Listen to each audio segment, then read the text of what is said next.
theoretical physicist, and I like to say that I walk in the footsteps of giants like Albert Einstein and Niels Bohr. I'm not a philosopher. However, I am rather dazzled by the fact that many of the basic mysteries that we find in string theory and the theory of everything seem to be mirrored in the Zohar and in the Kabbalah. As a scholar, the most amazing thing of all is the degree to which modern astrophysics sounds like a Kabbalistic text. First made the correlations between Kabbalah and science, I was stunned. We do know that Isaac Newton had access to certain mystical texts, certain texts of the Kabbalah. Well, the Kabbalistic description of creation is coming from a single little point, from a speck, and of having matter form and time and space form all together at the very beginning. This sounds very much to me like the description of the Big Bang. I couldn't believe that the Kabbalists could derive these truths without really knowing any mathematics or physics. It is certainly true that in string theory, the number 10 is the dimension of space-time for supersymmetrical string theories, and 26 for bosonic string theories stand out as a requirement of the mathematics. All the things that could destroy string theory, all the things that do destroy every rival theory to string theory, they are all eliminated in precisely 10 and 26 dimensions. These dimensions are magic. We physicists don't know where these dimensions come from. The Zohar says those things. It could just have been a lucky guess. I don't know. The Zohar's notion that light is a realm of no time and no space is quite consistent with special relativity. What's been stopping it so far are, number one, the lack of a good concept, and I think the Kabbalah is offering that now in the context of modern science, and two, a reticence on the part of both scientists and people in religion to mix the two.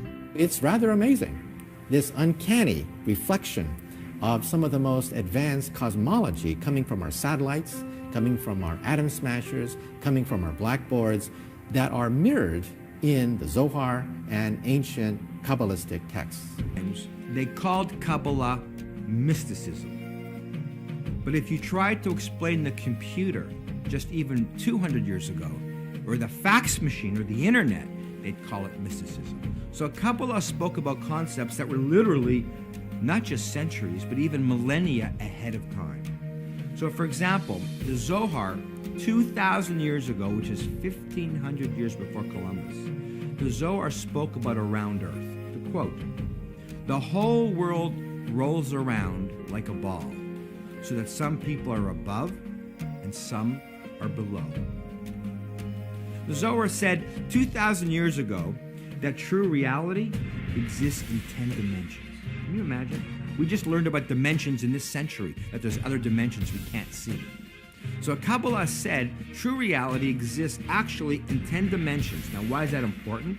They said, if you look around with your 5 senses, we only detect 1% of true reality. The remaining 99% is hidden, says Kabbalah, in these other dimensions. String theory takes you before the Big Bang, before Genesis itself. And what does string theory say? It says that there is a multiverse of universes.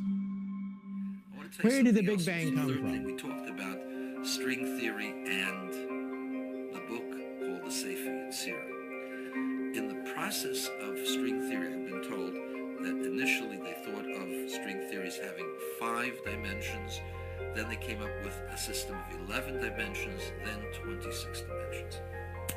So I just want to bring to your attention the following. According to the oldest books in the Kabbalah, there are 10 sefirot. 10 sefirot. But the 10 sefirot aren't all that exist, but the 10 sefirot do create 5 systems, because each of the 10 spheres divide into pairs, and these pairs create systems, which create, by the way, dimensions. And the 10 spheres then create 5 dimensions, which is Olam, Shana, Nefesh. Olam is the 3-dimensioned universe of space. Shana is time, that's the 4th dimension. And then there's a 5th dimension, Keter Malchus, which is called Nefesh, or soul, or will, or quality of life, if you will. But it's the 5th dimension. It's a real dimension of good and evil. There are 5 dimensions mentioned in the Sefer Yetzirah, written almost 2,000 years ago. 10 spheres, together with the Ein Sof, 10 spheres with the Ein Sof, which, according to some, is the Keter, equals 11, which is your 11 dimensions.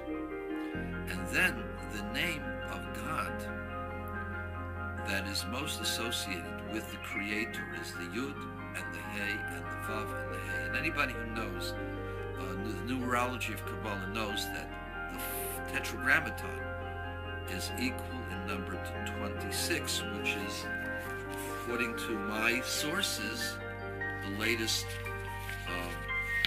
form of string theory, that there are 26 dimensions.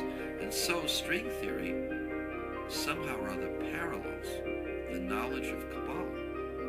Is that just a coincidence?